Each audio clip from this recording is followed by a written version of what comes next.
Hello, I'm Callum Dilietto, and this is Season 7 of the Flock Together podcast in partnership with Sandals Resorts. We're here today at the Vintry in Mercer, and I'm joined by Meg. Hello. Hello. How are you? Good, how are you? Very good, very good. We've had many a shared experience, but the last one that we were talking about yesterday was a St. Patrick's Day event that led to karaoke. Yeah. And it was a late one. It was a late one, yeah.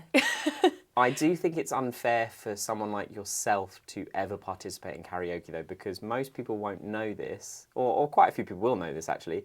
You are a professional singer. No, I think you're being you're too kind, actually. I'm not a professional singer, but I was very lucky enough to be involved in events Are Talented with Paul and Graham, who are amazing, way back when, pre-COVID, actually. And yeah, was lucky enough to win it. So I do sing occasionally, but in no professional sense. You're very good, so you're being very modest. But yeah, in a karaoke setting, to be fair, you didn't outshine us too much because obviously people more scream at karaoke than actually make an effort. I don't think that was the best example of my best work. But either way, I remember thinking, God, even in this situation, you were outshining us. I don't know about that. So the first part of the podcast is Remember. And I'd like you to tell me what your first ever work trip was. Yeah, so I will tell you about my first ever overseas work trip, which was actually in the just post-COVID landscape. So it was 2021. I just started in a new role, and I was very, very lucky to be able to lead on a small incentive program in Innsbruck in Austria. So that was like a skiing program, and it was really lovely. It's actually really lucky that I got to do it because, as I say, I was quite new to the role, and it required someone that had the ability to ski because they need to be able to ski in, ski out with the group, organise lunches, après, things like that. And there was only 3 people in the business that could ski, and luckily for me, the other 2 were busy.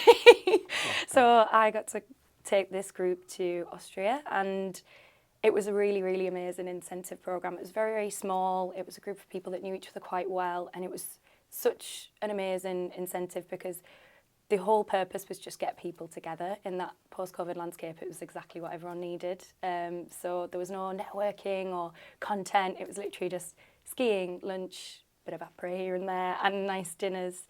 So it was a really lovely event to see and be a part of because you could just see the value right there in front of your eyes, just based on the conversations and connections people were having. So yeah, really amazing first work trip. That's a great start. Yeah, really instilled the love of the incentive program for me because I was like, this is the kind of events I want to be doing.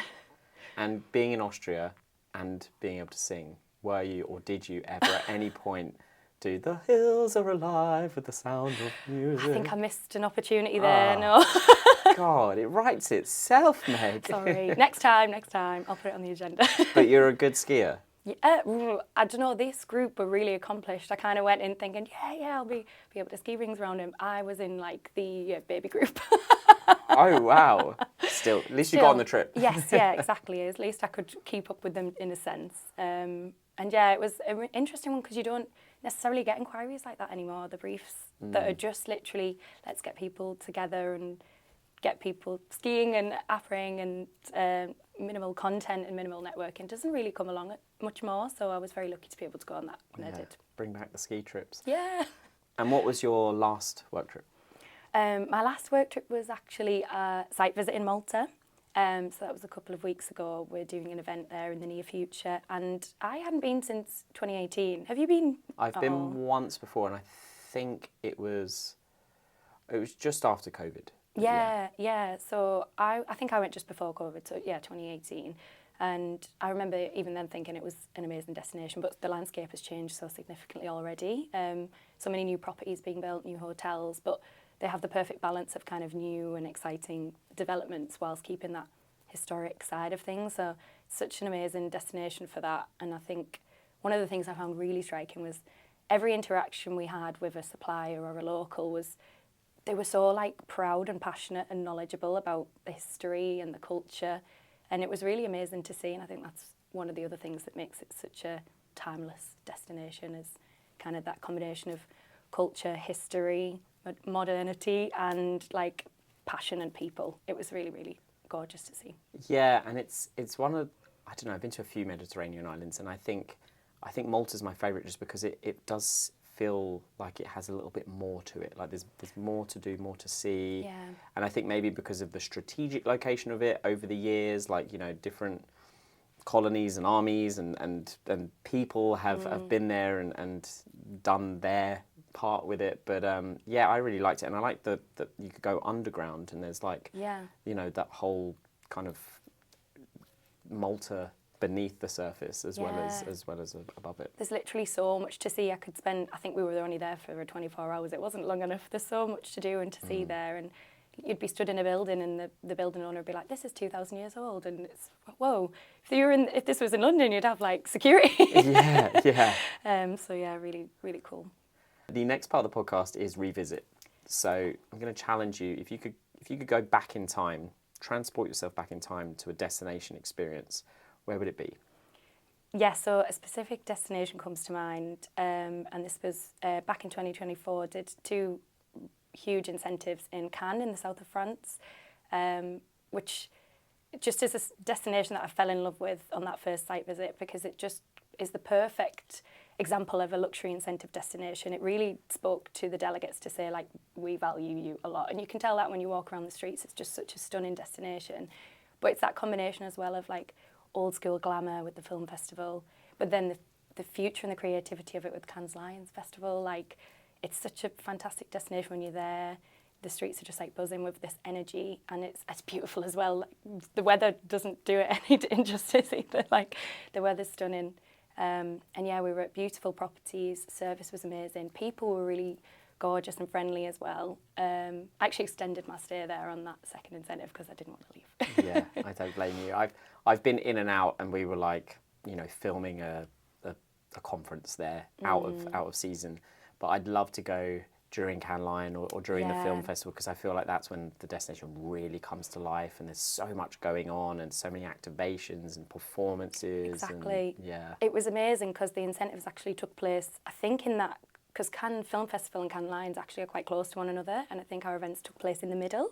So when you're talking about our event, it was like, oh, it's just in between Cannes Lion and before, well, just before Cannes Lion and after Cannes Film Festival, like the big event in the sandwiched in between these other events. So that was really exciting for the delegates as well. And you're kind of setting up for these big events, and there's people walking down the Crozet thinking, oh, who have you got in there? So it added that real sense of like luxury, and people felt like they were celebs when they were on this trip. So yeah, really like fun memories of that destination. Very well timed. Yeah. And if you could make any hotel a home, where would it be?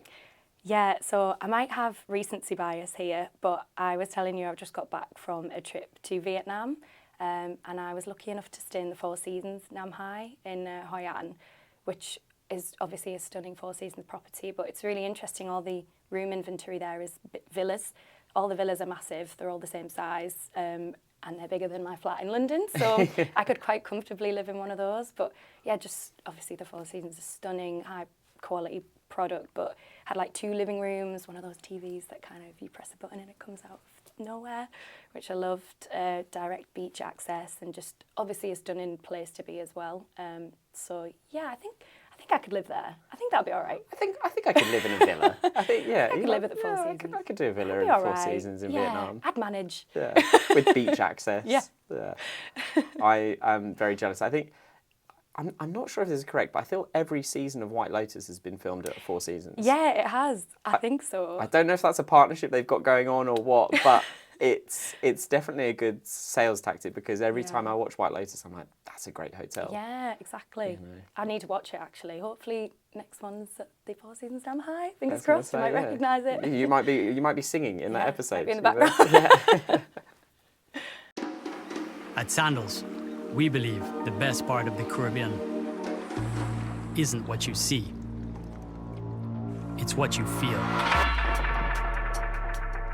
Built on more than beautiful beaches, Sandals is a legacy waiting to be shared, built on the spirit of the Caribbean people. People who remember your drink,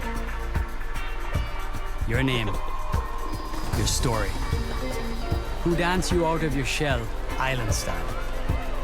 They share their world with you like you've always belonged. Not because it's their job, but because it's who they are.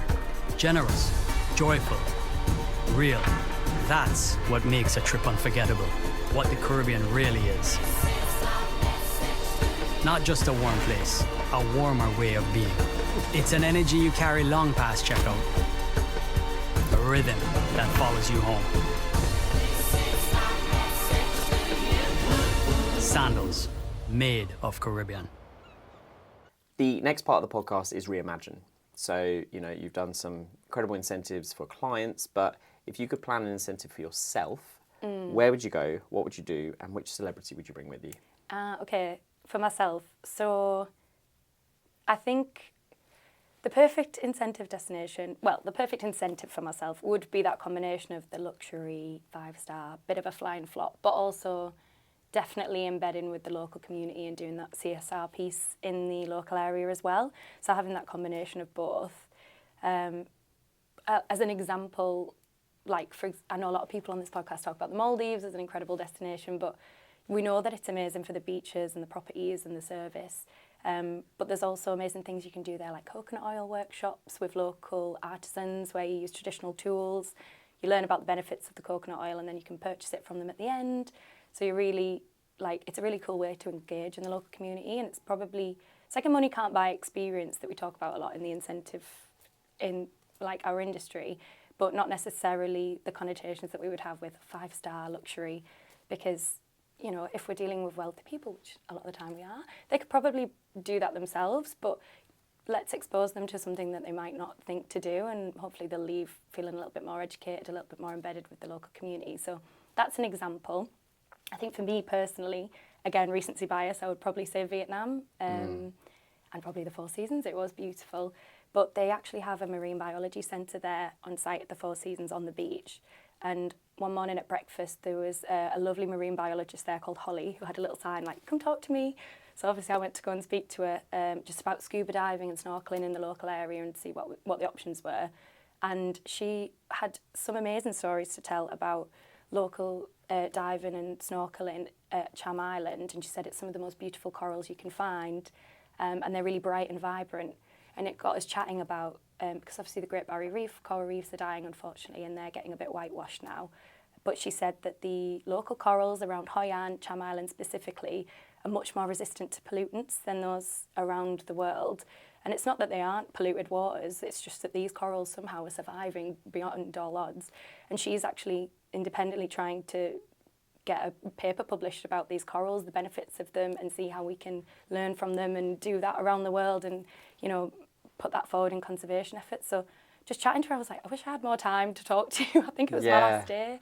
But doing something like that, like going to the Four Seasons in Nam Hai, going on a scuba diving trip with Holly and learning all about these corals, that's still amazing, once in a lifetime, 5-star, but you're also giving back to this conservation piece and learning about the local community. So I think for me, when a lot of the time people associate CSR, local community activities with a beach clean, which, don't get me wrong, is amazing, but it's a bit of a hard sell sometimes, isn't it? Whereas I think these pieces, you can embed that into the 5-star programme, and that would be my dream, is to sell a bit more of that, I suppose, and go on it myself. Well, which of course, was the main question. Yeah, that's the main. But it's the education piece as well, right? Where you can, because you're right, conservation. I often say what's the point in zoos and what's the point in this, blah, blah, blah.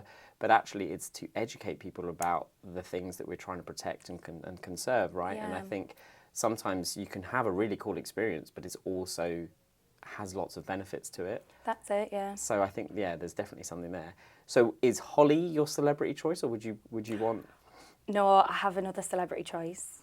And as soon as I thought of this person, I was like, surely everyone says this. This must be the only possible answer. Bob Mortimer. Oh, great. Oh, do you know what? I was really worried you were going to say David Attenborough then. Because everybody does say him, and you were talking about conservation stuff, but Bob Mortimer would be fantastic. Yeah, obviously, Bob Mortimer is so funny. It would be non-stop laughs. I mean, we'd have a lot in common as well. He's from Middlesbrough. He's born down the road from me, so we'd have a lot to talk about. And did you watch the programme Last One's Laughing? Yes. Yeah, and he won it. Yeah. Because he was the better, and I had a newfound appreciation for Bob Mortimer after that, because for anyone that doesn't know, it's a show where they put 10 comedians in a house and they have to try and make each other laugh, but you're not allowed to laugh. And if you do laugh, you get kicked out. And it ended up between Richard Ayoade and Bob Mortimer. And it was the kind of final. And Richard is the most straight-faced person. You know, he's deadpan as a comedian. And then for Bob to twist him, I was like, Bob. It was like Clash of the Titans, wasn't it? Watching them two go head-to-head. It was really good telly. Yeah. But that's why I'm like, do you know what? Just watching that show, I was like, yeah, I think that's a great choice. Yeah. He would be amazing. Just the things he comes out with. Yeah, you'd just be laughing the whole time. It would be amazing. Yeah. So the penultimate part of the podcast is reform. And this is your opportunity to write a letter to the industry. What would your letter be?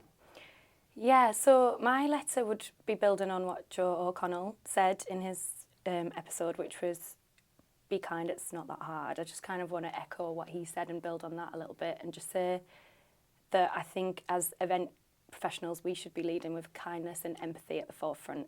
So in our industry, our whole currency is human connection. I feel really passionate about that. Like, our industry is putting people in a room together and building human experiences. So with that in mind, we should be leading and at the forefront of being positive people and just leading with kindness, empathy, like consideration. I think I'm really passionate about that. And I think as the leaders in the industry, speaking to leaders in the industry, I think if we lead with kindness, we show young people entering the industry that you can succeed by being a really nice, good person. You don't need to be like harsh or you can succeed in this industry by leading with kindness and being a good person. And we can see that by looking at the amazing people that have succeeded in this industry anyway. So it's not something I think that needs to change so much, but just to remember.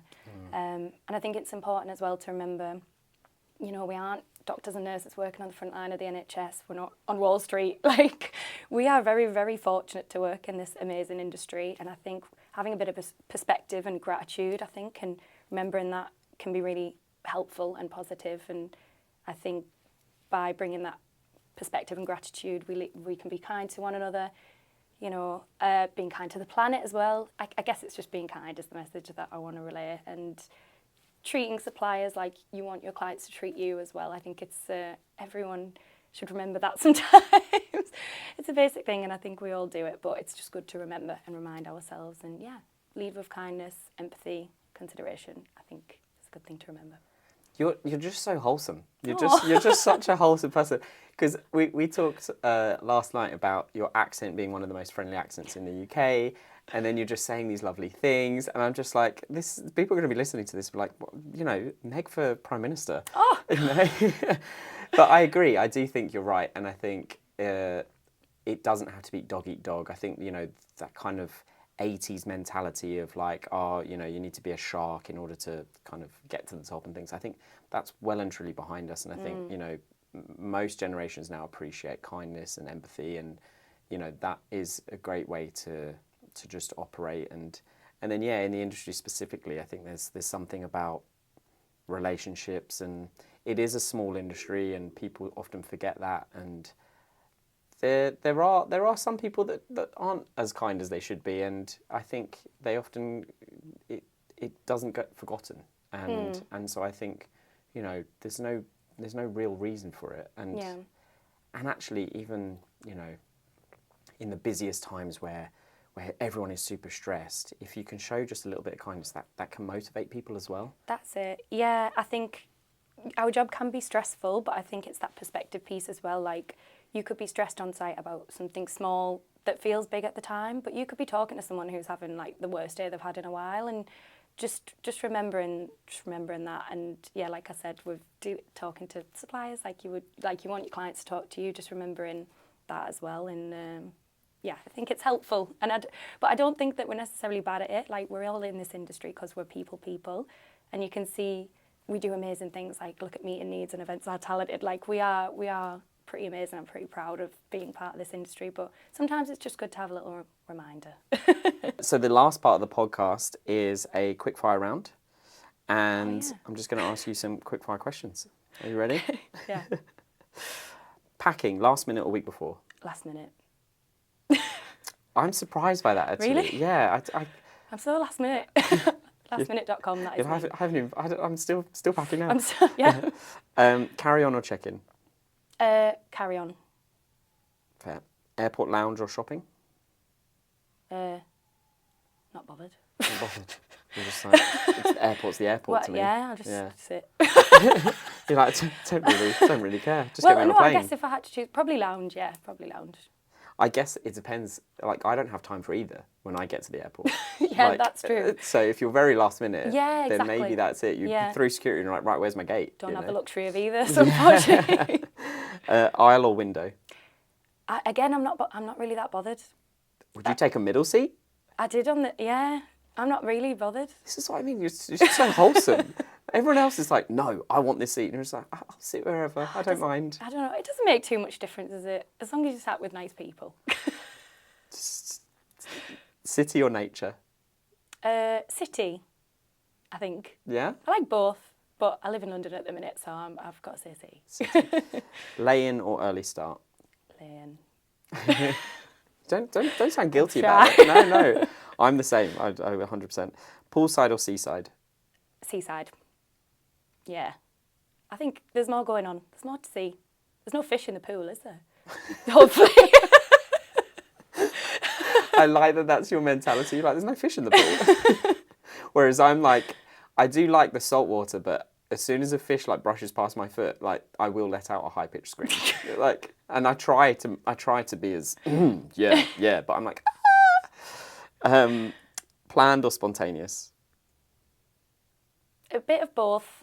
I think sometimes good to plan, sometimes good for a spontaneous trip. I don't know, I'm somewhere in the middle there. Breakfast, hot or cold? Cold? I like a croissant. Croissant and a bit of fruit. That's all right, yeah. So that's fine specific. for me. And then finally, hotel, room service or restaurant? Restaurant. Yeah. It makes me a bit sad when people are like, oh, I'm just going to have room service in my room. Like, no, come on out. Let's go out. Let's enjoy the hotel. Even random strangers just checking ahead of Oh, you. yeah. You're like, no, come. I'm just on my own. Come sit down. Yeah. Love that. Well, thank you so much for being part of the Flock Together community and for gifting us with your wholesome energy on this podcast. Anytime. You're so welcome.